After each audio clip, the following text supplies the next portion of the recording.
million a week. Where are we going? تراب الماس. أي فيلم من أول ما كان فكرة عند صاحبها ما قداموش غير طريق من 2 يمشي فيه، يا يكون فيلم جمهور وشباك أو فيلم نقاد ومهرجانات. وتجارب قليلة قوي هي اللي بتعرف تجمع بين الاتنين، وأسهل طريقة تعمل بيها التركيبة دي هي أفلام السيرة الذاتية. يلا بينا. أهلاً بيك في توب 10 بالعربي، ودي قناة تيل بلوت. بنحب نتكلم عن الفن زي ما بنشوفه، فلو أنت مهتم بده اعمل لنا سبسكرايب عشان يوصلك كل جديد، ولايك وشير لو الحلقة دي عجبتك، وما تنساش تفعل زرار الإشعارات. فيلم الفجومي مش لاعب سياسة. يعني لما ربنا يفرجها بالظهر. إنتاج سنة 2011 عن قصة حياة الشاعر المصري أحمد فؤاد نجم. الفيلم من بطولة خالد الصاوي وصلاح عبد الله، إخراج وتأليف عصام الشماع، ومستوحى من الكتاب اللي كتبه أحمد فؤاد نجم عن نفسه. وكمان الفيلم ده تم إنتاجه وهو لسه عايش. الفيلم تقييمه 6.7 على موقع IMDb، مع شخصية مهمة زي الفجومي، وليه مشاركات سياسية كتير. كل الناس توقعت الأحداث تكون جد ومؤثرة، بس في الواقع الفيلم ما طبقش التوقعات دي. بس لسه أحسن حاجة في الفيلم إنه أحيا أغاني الشيخ إمام. وهبت عمري للأمل ولا جاشي، والمرة دي بصوت صلاح عبد الله وخالد الصاوي. فيلم الشخصية ثورية زي دي انا حشاش. هو في حشيش دلوقتي؟ مفيش. طيب يا سيدي شكرا كفاية. ما كانش يليق بيه غير إنه ينزل السينمات في 2011، بس الحظ السيء كان لسه وراه. كله ضرب مفيش شتيمة ولا ايه؟ لدرجة إنه حقق مبيعات ضعيفة جداً وقتها. رقم 9 سيد درويش، بلدي يا بلدي. إنتاج 1966. أيوة، في فعلاً فيلم اتعمل عن سيد درويش، وده اللي ناس كتير ما تعرفوش. ولو أنت لسه ما تعرفوش، رغم إنها غريبة يعني، اتكلم يالا عدل يالا، اتكلم بأدب. فهو اللي لحن النشيد الوطني في مصر، واللي على الرغم من إن حياته كانت قصيرة، لكن الفيلم اللي محدش يعرفه ده يعتبر له قيمة فنية مهمة قوي، لأنه من أول التجارب للنوع ده من الأفلام. والمحاولات اللي قبله كانت تعتبر بدائية، زي فيلم بديع مصابني. تفتح يا حاجة حلوة كويسة. بس ده مش في قائمتنا النهاردة. الفيلم من إخراج أحمد بدرخان وتأليف يوسف جوهر، والبطولة كانت لكرم مطاوع. ويمكن ده واحد من الأسباب اللي خلت الفيلم ما يتشهرش قوي يعني. تخيل الفيلم ده بطولة عمر الشريف أو أحمد رمزي، مش يمكن كانت تفرق؟ قول السؤال تاني. ورغم كده، لكن تقييمات النقاد ليه كانت كويسة جداً، وأخد تقييم 7.4 على موقع IMDb. رقم 8 جميلة، انت عضو في عصابة يوسف. اتكلم من غير محامي. إنتاج 1958 عن قصة المناضلة الجزائرية جميلة بحريد. والفيلم ده مش بس له قيمة فنية مميزة، لكن كمان قيمة إنسانية، لأنه كان له دور مهم في توعية العالم بقضيتها، وساهم في تخفيف الحكم القضائي الصادر ضدها. ويمكن ده أهم إنجاز ممكن يبقى حققه الفيلم، وإنه أنقذ الشخصية صاحبة القصة نفسها. الفيلم كان من بطولة الفنانة المصرية ماجدة مع أحمد مظهر وصلاح ذو الفقار، وإخراج يوسف شاهين، وتأليف مشترك بين عبد الرحمن الشرقاوي وعلي الرزقاني ونجيب محفوظ. تخيل فيلم شارك فيه أسماء بالحجم ده، أكيد هتبقى دي النتيجة، واللي خلى الفيلم له تقدير واسع وقت إنتاجه، سواء على مستوى الجماهير أو النقاد. وحتى الآن تقييم الفيلم 7.3 على موقع IMDb. رقم 7 حليم، إنتاج 2006. آخر أفلام الفنان الراحل أحمد زكي، عن قصة حياة عبد الحليم حافظ. ورغم إن أحمد زكي بشهادة الجمهور والنقاد هو أفضل ممثل مصري عمل أفلام سيرة ذاتية، وبرضه الفيلم بيحكي قصة فيها دراما كتير ونجاح أكتر، ودي أكيد التركيبة المثالية عشان أي فيلم ينجح يعني. تفتكر ده اللي حصل فعلاً؟ اسكت اسكت اسكت. الحقيقة مش قوي كده. الفيلم ما جابش الإيرادات المتوقعة ولا حتى عجب النقاد بالشكل الكافي وقتها، وده كان واضح جداً إنه بسبب الحالة الصحية لأحمد زكي في آخر أيامه، واللي أثرت بشكل كبير على الفيلم. وحسب النقاد إن مشاركة هيثم أحمد زكي في دور حليم الشاب كانت غير موفقة، لأنه كان في بداية حياته الفنية مع فيلم بالحجم ده، ووقتها طبعاً كان في مقارنات كبيرة مع مسلسل حليم. ولكن في الحقيقة يعني التجربتين أصلاً ما كانوش ناجحين قوي يعني. ارجوكم دي نصيحة.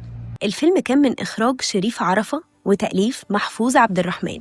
أما تقييم الفيلم على IMDb كان 7.9، وده رغم إنه تقييم جيد جداً، لكن لو قارناها بباقي أفلام أحمد زكي فهو أضعفها. وهنا ممكن أوقف وأسألك سؤال، من الأفلام اللي شفناها في الليست لقينا أفلام عن شخصية معروفة ومحبوبة، وأفلام تانية اللي مثلها يمكن يكون محبوب أكتر، بس الظاهر كده إن نجاح الأفلام من النوع ده ملوش مقياس. شاركنا في الكومنتس أنت شايف إيه اللي هينجح الفيلم أكتر. الله وانا مالي يا لمبي. وما تنساش تعمل سبسكرايب ولايك وشير لو الحلقة دي عجبتك، وكمان تفعل زر الإشعارات. رقم 6 ناجي العلي. قارئ اسمح لي أقدم لك نفسي. إنتاج 1991 من بطولة نور الشريف، إخراج عاطف الطيب، وتأليف بشير الديك، عن قصة رسام الكاريكاتير الفلسطيني ناجي العلا، صاحب أشهر شخصية كاريكاتير في العالم العربي، حنظلة. أيوة، نفس الرسمة اللي اتشهرت تاني ورجعنا نشوفها كتير مؤخراً. ولو ما كنتش عارف الفيلم أو سمعت عنه يعني، فالمرة دي أنت مالكش ذنب. كلمة الحق ظهرت، الحمد لله رب العالمين. لأن الفيلم ده اتمنع من العرض من أول ما نزل، بس رغم كده يعتبر من أعلى الأفلام تقييم في رأي النقاد، وحصل على ريت 7.3 على IMDb. رقم 5 ناصر. كمال لازم يمشي. كلنا معاك يا ريس. إنتاج 1996، ودي كانت تقريباً أول مرة لأحمد زكي في النوع ده من الأفلام. والقصة عن 10 أيام مهمة جداً في التاريخ المصري، وهي فترة تأميم قناة السويس، واللي بطبيعة الحال فترة محورية كلها أحداث أثرت في التاريخ المصري لحد النهاردة. الفيلم كان من إخراج محمد فاضل وتأليف محفوظ عبد الرحمن، اللي نجحوا إنهم ينقلوا حالة الضغط والحماس في الفترة دي من مصر. بس ما خدتش بالك من حاجة غريبة؟ بص تاني كده، مش غريبة فيلم إنتاج 96 ويكون أبيض وأسود؟ هي دي بقى الفكرة، وإن المخرج اختار ينقل التجربة الزمنية كاملة، وفضل إنهم يظهروا الفيلم بالكامل بصورة الأبيض والأسود كنوع من التقريب للفترة اللي بيعبر عنها الفيلم والصورة اللي كانت بتتنقل بيها خطابات ناصر وقتها. تقييم الفيلم على IMDb يعتبر من أعلى تقييمات الأفلام المصرية، بريت وصل 8.5. رقم 4 حدوتة مصرية. إنتاج 1982. المرة دي الفيلم مش بس تم إنتاجه في حياة صاحب الشخصية، ولكن هو بنفسه اللي قام بإنتاج وإخراج الفيلم. أصل لو هنحكي مواقف وحكايات من حياة الأستاذ يوسف شاهين، مين أحسن منه يكتبها؟ الفيلم كان من بطولة نور الشريف ويسرى وفنانين كتير تانيين، وكمان يعتبر الفيلم ضمن قائمة أفضل 100 فيلم مصري على مدار التاريخ.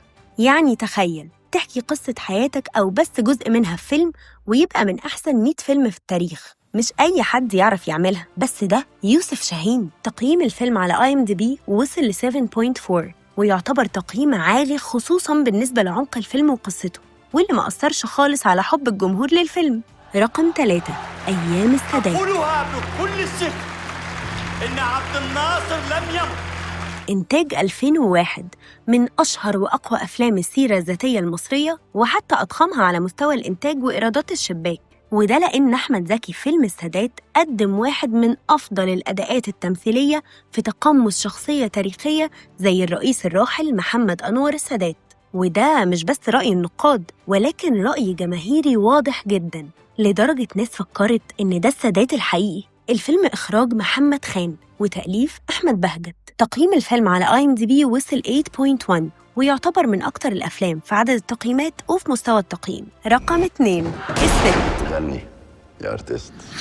إنتاج 2025، الفيلم المصري الأشهر حالياً، واللي أثار جدل واسع من بداية الإعلان عن التحضير ليه واختيار منى زكي لتمثيل واحدة من أكتر الشخصيات الجوهرية في تاريخ مصر الفني والإنساني، أم كلثوم. الفيلم للمخرج مروان حامد والمؤلف أحمد مراد، واللي ظهر من أول التريلر الخاص بالفيلم إنه جمع مجموعة كبيرة جداً من الفنانين تحت إنتاج ضخم. ولكن رغم من إنه مش أول تمثيل لقصة أم كلثوم، ولكن الجمهور مستني مستوى أكبر من التفاصيل والحكاية في فيلم الست. ورغم تضارب الآراء، لكن بداية من العرض للفيلم بدأت تظهر آراء إيجابية كتير عنه، وخاصة إن صناع العمل قرروا يتكلموا من جانب إنساني أكتر منه للشخصية الفنية المبهرة، حتى لو ده من وجهة نظرهم هم. وأخيراً الفيلم الأول في القايمة، بس ده أنت اللي عليك الدور تقول لنا عليه. ممكن يكون واحد من الأفلام اللي ذكرناها، وممكن يكون فيلم إحنا ما تكلمناش عنه خالص، لكن المهم تقول لنا هو إيه في التعليقات. وما تنساش تعمل سبسكرايب للشانل دي تيل بلوت عشان يوصلك كل جديد، ولايك وشير لو الحلقة دي عجبتك، وفعل زر الإشعارات عشان توصلك حلقاتنا أول بأول. اوكي الله يرحم ابوك يا اخويا.